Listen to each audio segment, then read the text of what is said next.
جس دل میں نہ ہو اس کے مصطفیٰ، جس دل میں نہ ہو اس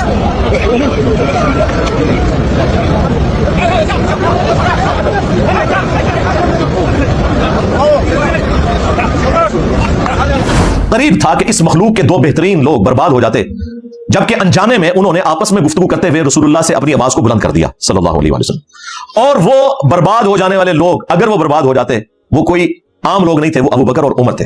اس کا مطلب ہے کہ جن لوگوں نے یہ فراڈ مچایا ہوا ہے کہ نبی علیہ السلام ہماری محافل میں تشریف لے آتے ہیں اور وہاں پہ چیخ چیخ کے وہ اونچی نعتیں پڑھ رہے ہوتے ہیں اور نعرے لگا رہے ہوتے ہیں، تو وہ سیدھے گستاخ ہیں۔ یہی مطلب ہے نا اس کا۔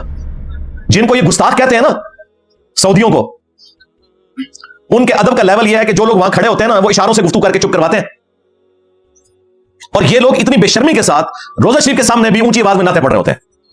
اس کے بعد انہوں نے لکھا نوٹ، نبی صلی اللہ علیہ وآلہ وسلم اپنی وفات کے بعد بھی اسی طریقے سے قابل احترام ہے جس طرح اپنی مبارک زندگی میں، لہذا قبر رسول کے پاس بھی کوئی اونچی آواز میں گفتگو نہیں کر سکتا۔ یہ وہ ہیں جنہیں یہ لوگ کہتے ہیں نجدی گستاخ۔ اس پہ ہم حدیثیں سناتے ہیں، اس کے جواب میں پتہ کیا کہتے ہیں کہ یہ کیسے ہو سکتا ہے کہ مسجد نبوی شریف میں اتنی بڑی ایکٹیویٹی ہو اور اللہ کی مرضی کے بغیر ہو؟ یہ گنبد اللہ کی مرضی سے رکھا گیا، گنبد اللہ کی مرضی سے رکھا گیا، اور مسجد نبوی کا امام جو ہے وہ شیطان کی مرضی سے رکھا گیا۔ لو سامو، نبی اسلام کی جالیوں کے پاس اونچی آواز میں نعت پڑھنا بھی منع ہے، اور جو بیچارے منع کر رہے ہوتے ہیں عربی وہاں پہ، وہ اشاروں سے گفتگو کر رہے ہوتے ہیں ایسے سے، اور یہ جو ٹھیکیدار ہے عشق رسول کے، یہ اونچی آواز میں نعتیں پڑھ رہے ہوتے ہیں بے سری آواز کے اندر بھی۔ نہ میں وہابی نہ میں بابی، میں ہوں مسلم علمی کتابی، نہ میں وہابی نہ میں بابی، میں ہوں مسلم علمی کتابی۔ اب وہ جو آیات لکھی ہوئی ہیں جعلی شریف کے اوپر، ان کے شان نزول کے حوالے سے صحیح بخاری میں ایک حدیث موجود ہے۔ عبداللہ ابن ابی ملیکہ تابعی کہتے ہیں، قریب تھا کہ اس مخلوق کے دو بہترین لوگ برباد ہو جاتے، جبکہ انجانے میں انہوں نے آپس میں گفتگو کرتے ہوئے رسول اللہ سے اپنی آواز کو بلند کر دیا صلی اللہ علیہ وآلہ وسلم۔ اور وہ برباد ہو جانے والے لوگ اگر وہ برباد ہو جاتے، وہ کوئی عام لوگ نہیں تھے، وہ ابو بکر اور عمر تھے رضی اللہ عنہما وعلیہم السلام۔ تو جناب باقی بابے شاہی کوئی نہیں۔ پھر انہوں نے وہ آگے بیان کیا کہ ایک قبیلہ مسلمان ہوا، نبی اسلام کی یہ مبارک عادت تھی کہ جب بھی کوئی قبیلہ مسلمان ہوتا تھا تو ایک فوکل پرسن مقرر کرتے تھے کہ اس کو میسج دیا جائے، وہ اپنے قبیلے تک پہنچا دے۔ قبائلی سسٹم میں اسی طریقے سے ہوتا ہے۔ تو حضرت ابوبکر نے مشورہ دیا کہ یا رسول اللہ یہ فلاں شخص زیادہ موزوں ہے۔ حضرت عمر نے کہا کہ یہ شخص موزوں نہیں ہے، آپ فلاں شخص کو فوکل پرسن اس قبیلے کا مقرر کریں۔ بس اس میں ان کی آپس میں تلخ کلامی ہوئی۔ حضرت ابوبکر نے کہا کہ عمر تم ہمیشہ میرے مشورے کے خلاف ہی مشورہ دیتے ہو۔ تو اس میں ان کا آپس میں ایک بشری تقاضے کے تحت تلخی والا معاملہ ہوا۔ آپس میں انہوں نے اس طرح کی گفتگو کی۔ نبی علیہ السلام کے ساتھ تو سوچ بھی نہیں سکتا تھا کوئی اس طریقے سے گفتگو کرنا، وہ تو توبہ کی توفیق بھی نہیں ملنی تھی۔ تو وہاں پر پھر یہ آیات نازل ہوئی، یا ایھا الذین آمنوا لا ترفعوا اصواتکم فوق صوت النبی، اے ایمان والو اپنی آوازوں کو رسول اللہ کی آواز سے بلند نہ کرو، اور ان کے حضور آپس میں اس طریقے سے گفتگو نہ کرو جس طرح عام حالت میں تم کر رہے ہوتے ہو، کہیں ایسا نہ ہو کہ تمہارے اعمال برباد کر دیے جائیں اور تمہیں خبر بھی نہ ہو۔ یعنی یہ غور کرنے کی چیز ہے کہ نبی علیہ السلام کے ساتھ انہوں نے کوئی بدتمیزی نہیں کی، لیکن آپ کے حضور بھی بیٹھ کے آپس میں کوئی اس طرح کی گفتگو کرنا، یہ بھی رسول اللہ کی گستاخی ہے صلی اللہ علیہ وآلہ وسلم۔ بخاری کے الفاظ ہیں کہ جب یہ آیات نازل ہوئیں تو حضرت عمر اتنی آہستہ گفتگو کرتے تھے، اتنے ڈر گئے کہ نبی علیہ السلام کو آواز ہی نہیں آتی تھی۔ آپ کہتے تھے عمر اونچا بولو، مجھے آواز نہیں آ رہی۔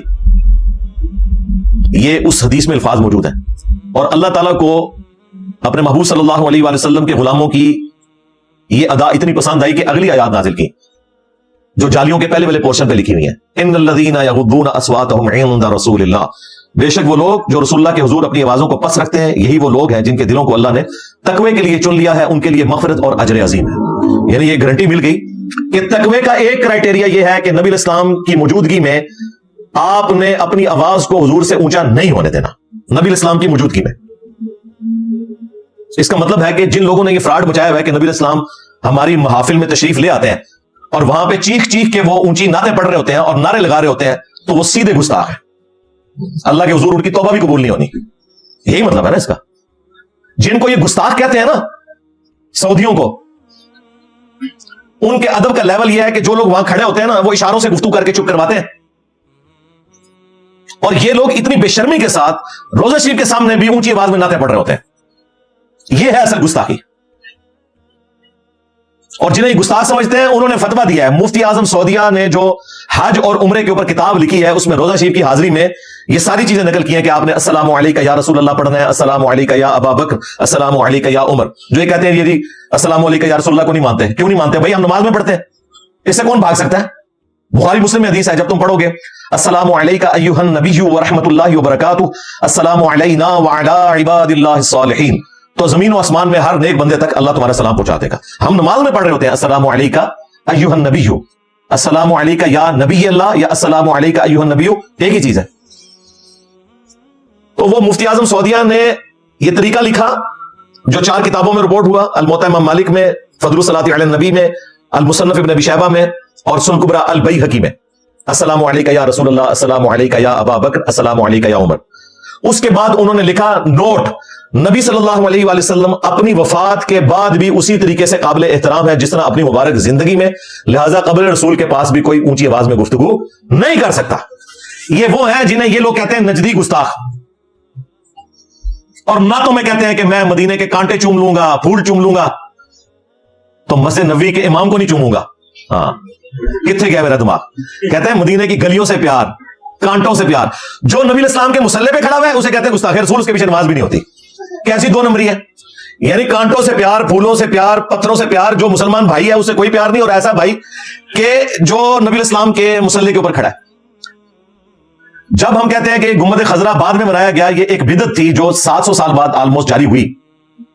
678 हिजरी में एक अयूबी डायनेस्टी का बादशाह था, ममलूक सल्तनत का, अल मलिकुल मंसूर कलावून।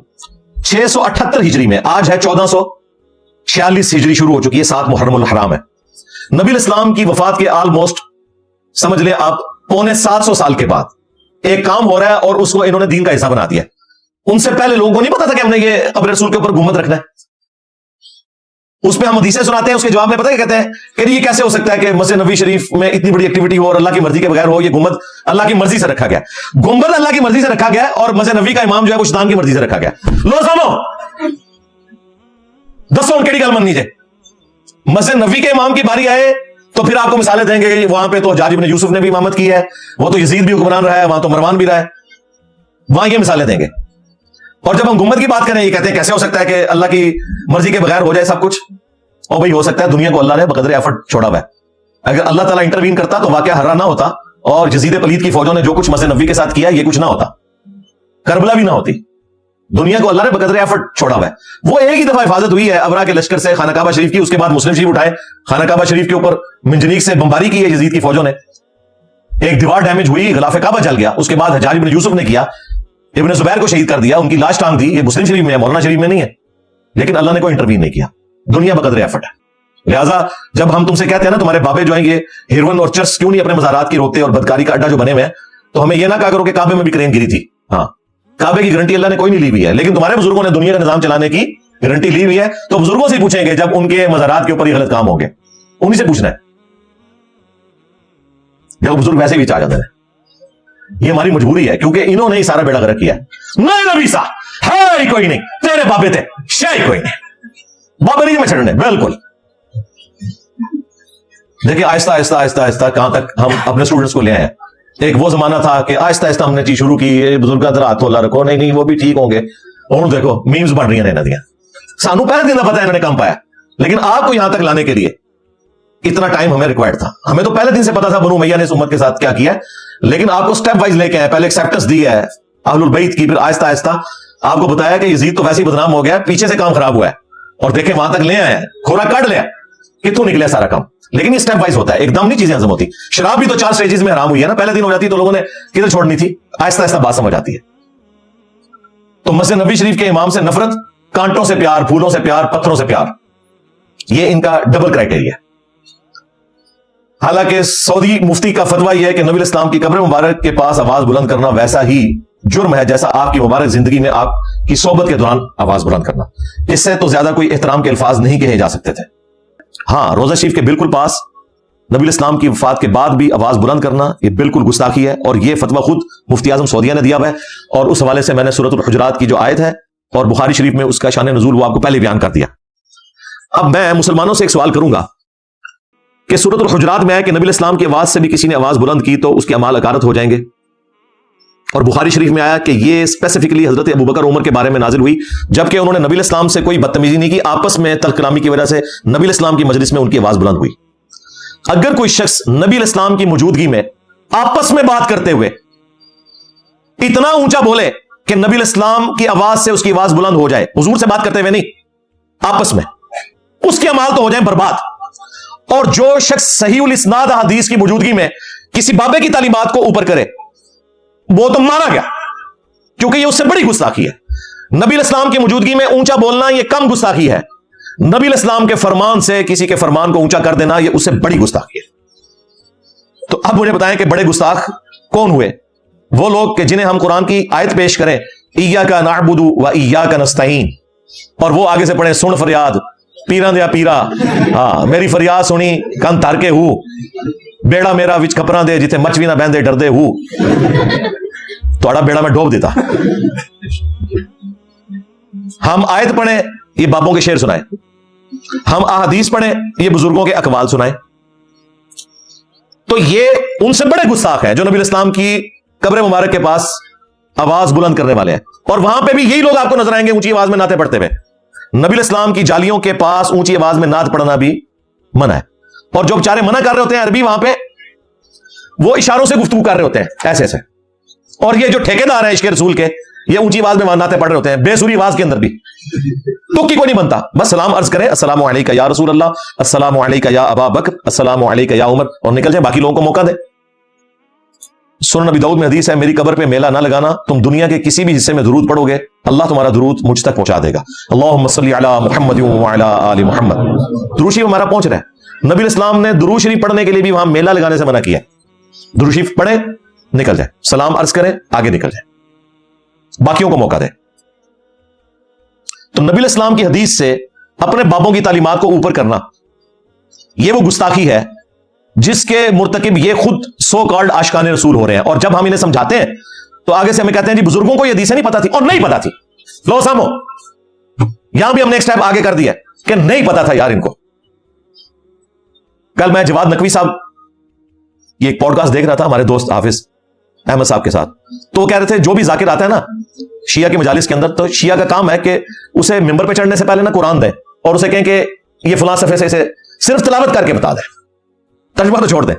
تو وہ کہہ رہے تھے کہ جو تلاوت کرے اسے ممبر پہ چڑھنے دے تو آپ کو پتا چلے گا یہ ساروں کی نوکری فارغ ہو جائے گی, یہ دیکھ کے بھی تلاوت نہیں کر سکتے, ترجمہ کرنا تو دور کی بات. ان کا بھی عشق رسول چیک کرنا ہے, ان کے سامنے حدیثیں پیش کریں. جب کہتے ہیں نا نہیں ہم تو اپنے بزرگوں کی تعلیمات کو نبی الاسلام سے اوپر نہیں لے کے جاتے, تو انہیں حدیث پیش کریں کہ بخاری اور مسلم دونوں میں حدیث ہے. ہم عائشہ کہتی ہیں سلام اللہ علیہا نبی الاسلام کے آخری دن چل رہے تھے, آپ علیہ السلام تکلیف کی وجہ سے بار بار چادر اپنے چہرے اقدس سے ہٹاتے تھے اور پاس ایک پانی کا برتن تھا اس سے ہاتھ گیلے کر کے اپنے بخار کو ٹھنڈا کرتے تھے اور بار بار یہ کہتے تھے لعن اللہ الیہود والنصارى, اللہ کی لعنت ہو یہودیوں پر اور نصرانیوں پر, اتخذوا قبور انبیاءہم مساجدا, انہوں نے اپنی نبیوں کی قبروں کو سجدہ گاہ بنا لیا تھا. اور ہم عائشہ کہتی ہیں کہ اگر ہمیں یہ ڈر نہ ہوتا, اسی حدیث میں آخر میں آتا ہے کہ لوگ رسول اللہ کی قبر پہ سجدے شروع کر دیں گے, تو ہم نبی الاسلام کی قبر مبارک کو اوپن چھوڑ دیتے, یعنی حجرے کی دیوار گرا دی جاتی تاکہ لوگ جب چاہیں بغیر اجازت کے بھی حاضری دیں. لیکن ہمیں خطرہ تھا اور نبی الاسلام ہمیں ڈرا رہے تھے کہ میری قبر کے ساتھ وہ کچھ نہیں کرنا جو یہود و نصارہ نے اپنے انبیاء کی قبروں کے ساتھ کیا. اور یہاں یہ کہہ رہے ہیں جی شرک ختم ہو گیا ہے. وہ آپ میری ویڈیو دیکھ لیں, مجھے اپنے بات تم سے شرک کا خوف نہیں, تو آپ کو پتا چل جائے گا کیا انہوں نے دھوکے دیے. صحیح بخاری اور صحیح مسلم دونوں میں حدیث موجود ہے. نبی الاسلام کے آخری بیماری کے دن چل رہے تھے, آپ کی 3 بیویاں آپ کے پاس بیٹھی ہوئی ہیں, سیدہ ام سلمہ, سیدہ ام حبیبہ اور سیدہ عائشہ رضی اللہ عنہن اجمعین وعلیہم السلام اجمعین. تو ام سلمہ اور ام حبیبہ یہ چونکہ سینئر تھیں اور انہوں نے ہجرت مدینہ سے بھی پہلے جو ہجرت ہوئی تھی حبشہ والی وہ بھی کی ہوئی ہے اپنے ایکس ہسبینڈز کے ساتھ. تو وہ آپس میں بات کرتے ہوئے کہہ رہی تھی جب ہم حبشہ گئے تھے ہم نے ماریا نام کا ایک گرجا دیکھا تھا جہاں پہ کچھ تصویریں لٹکی ہوئی تھیں اور قبریں تھیں. نبی الاسلام بیماری کے عالم میں متوجہ ہوئے, آپ نے فرمایا یہی تو ان میں خرابی تھی, جب ان کا کوئی نیک آدمی فوت ہو جاتا تھا اس کی قبر پہ تصویریں لٹکا دیتے تھے اور پھر وہاں سجدے شروع کر دیتے تھے. قیامت کے دن یہ لوگ بدترین مخلوق بنا کے اٹھائے جائیں گے. نبی الاسلام کو آخری وقت میں اپنی امت کے حوالے سے جو فکر ہے وہ یہ تھی, اور یہ نہ سمجھے گا کہ یہ اسی امت کا مسئلہ تھا. بخاری و مسلم دونوں میں حدیث موجود ہے, नबी इस्लाम फरमाते हैं तुम भी अगले लोगों के पीछे चल पड़ोगे, कदम बा कदम, बालिश बर बालिश, हत्ता कि उनमें से कोई गो के सुराग में दाखिल हुआ, मेरी उम्मत भी वही काम करेगी। साहबे कराम ने कहा ये अगले लोगों से मुराद क्या यहूद व नसारा है? आपने फरमाया वो नहीं तो और कौन लोग मुराद है? यानी नबी इस्लाम ने कहा कि जो यहूद व नसारा की खराबियां थी मिन्नोन उसी तरीके से इस उम्मत में ट्रांसफर होंगी, और हमें नजर आ रहा है कब्रों के साथ जो कुछ ये कर रहे हैं। नबी इस्लाम को पहले ही पता था। अब ये हदीसें इनके गले का एक समझ ले कांटा है या फंदा है, ये हदीसें बयान करें, कहते हैं नहीं नहीं ये नबी इस्लाम ने यहूद व नसारा के फैशन की बात की है, अकीदों की बात नहीं की। हम कहते हैं ना, इस हदीस का शान इरशाद भी मौजूद है, जिस तरह कुरान का शान नुज़ूल होता है, वो जामिया तिरमिज़ी में है। गज़वा हुनैन के मौका पर नबी सल्लल्लाहु अलैहि वसल्लम एक ऐसी जगह से गुजरे जहां एक दरख्त था ज़ाते अनवात, वहां मुशरिकीन अरब अपना असला लटकाते थे और उनका यह अकीदा था कि जो असला यहां पे लटकाया जाएगा उसके बाद हमें फतह हो जाएगी। अल्लाह के महबूब सल्लल्लाहु अलैहि वसल्लम से सहाबा किराम ने अर्ज किया, या रसूलल्लाह आप हमारे लिए भी कोई दरख्त मुकर्रर कर दें जिससे हम बरकत हासिल करें। अल्लाहु अकबर। नबी इस्लाम ने कहा सुभान अल्लाह, अल्लाह पाक है, और माजूफ था अम्मा युशरिकून, इस किस्म के शिरकी अकीदों से। आपने फरमाया तुमने तो आज वही बात कर दी जो मूसा अलैहिस्सलाम के मानने वालों ने की थी, कि जब मूसा अलैहिस्सलाम अपनी उम्मत को लेकर समुद्री झील को क्रॉस करके एक ऐसी कौम के पास से गुजरे जो बुतों पे ध्यान किए हुए बैठे थे, तो कौम मूसा ने कहा आप भी हमारे लिए अल्लाह का कोई बुत मुकर्रर कर दें कि हम ध्यान कर सके। तो हज़रत मूसा अलैहिस्सलाम ने कहा था मैं ऐसी जाहिल कौम से अल्लाह की पनाह में आता हूं। मेरे साहबा तुमने तो मूसा के साथियों वाली बात कर दी, हालांकि वहां अल्लाह का बुत मांगा गया था, यहां साहबा कराम ने दरख्त कोई बुत के तौर पे नहीं मांगा था, सिर्फ बरकत के लिए मांगा था। ये होते तो कहते या रसूल अल्लाह आप अपने साहबा पे शिरक का फतवा लगा रहे हैं। नबी इस्लाम को पता था, वो इमामुल मुवाहिदीन थे, उन्हें पता था मैंने रास्ता यहीं पे रोकना है। आपने फरमाया तुमने तो वही बात कर दी। फिर आपने फरमाया कि तुम भी अगले लोगों के पीछे चल पड़ोगे, यानी जो खराबियां अगले लोगों में आई, वो जो बुखारी मुस्लिम की मैंने हदीस बताई, तुम में भी वही आएंगी। ये अकीदों के बारे में था। और देखें उम्मत आज तक दरख्तों के ऊपर कपड़े की टाकियां बांध रही है, शलवारें लटका रही है। वो शलवार शाह देखिए ना आपने वीडियो, पीर शलवार शाह। और नबी इस्लाम ने सहाबा कराम को तलवार टच करने से भी मना किया कि यह अकीदा नहीं रखना कि दरख्त कोई किसी के लिए इस हवाले से कोई बरकत का बायस बन सकता है। यह हदीसें जरा बयान करें ना, पता चलेगा ला तरफाउ अस्वातकुम फौका सौतिन नबी को कौन मानता है, यह भी पता चल जाएगा। टेस्टर लगाएं। सही मुस्लिम में हदीस है, नबी इस्लाम ने अपनी वफात से 5 दिन पहले जुंदुब रज़ियल्लाहु ताला अन्हु कहते हैं, यह वसीयत की कि देखना खबरदार तुम में से अगले लोगों में अगर कोई नेक आदमी या वक्त का पैगंबर फौत हो जाता था, उसकी कब्र पे लोग सजदे शुरू कर देते थे, मैं तुम्हें इस काम से मना करता हूं। मुस्नद अहमद में हदीस है, अल्लाहुम्मा ला तजअल क़ब्री वसन युअबदु, ऐ अल्लाह मेरी कब्र को वो बुत ना बनने देना कि लोग उसकी इबादत शुरू कर दें। नबी इस्लाम ने अपनी कब्र मुबारक को बुत कह दिया। वो कब्र जो हमें अपने माँ बाप औलाद सब लोगों से बढ़कर अजीज है, इस प्लेनेट अर्थ पे उससे ज्यादा बाबरकत जगह कोई नहीं है, लेकिन अगर उसकी भी इबादत होगी तो नबी इस्लाम ने अपनी कब्र को कह दिया कि बुत तो तुहाडे बाबियां दी कब्रां ते शाही कोई नहीं, उते तो वैसे ही कुत्ते फिर रहे आजकल। हाँ मुजावर हटाओ तो फिर कुत्ते आ जाएंगे। वो वीडियो देखिए हमारे स्टूडेंट ने चढ़ा दी है। अच्छा उस वीडियो का ये फायदा हुआ है कि अब उस बाजार की सफाई करके उन्होंने बिल्कुल फिट कर दिया। उसने कुत्ते दिखा भी दिए कि देखो जो इंजीनियर साहब ने बात की थी कि आज यहां से आप मुजावरों को हटाएं, चंदे बंद करें, यहां पे आपको कुत्ते फिरते नजर आएंगे, सफाई के लिए भी बंदा नहीं मिलेगा। वो चंदे आपसे लेके कुछ आपके ऊपर लगाते हैं और फिर कहते हैं नहीं बाबा 1000 साल से पाल रहा है, और बाबा ये पाल रहा है कि 70-80 रुपए आपको टोकन खरीदना पड़ता है जूती की हिफाजत के लिए, वरना आपको वापसी में दाता दरबार से जूती सलामत ना मिले। और आपको ये कहानियां कराते थे कि वहां से अगर कोई चीज चोरी हो जाए तो वो चोर अंधा हो जाता है। उन क्यों नहीं अंधे होते, रिटायर हो गए ना बाबा जी। पहले तो बाबा जी आके रावी के पुल के ऊपर बम डाइव लगा के पकड़ते थे, और 2009-10 में जब वो हाथ में कैच करवा के गया तो पाकिस्तानी टीम की तरह ड्रॉप हो गया और 55 लोग शहीद हो गए दाता दरबार पे। तो ये सब कहानी है।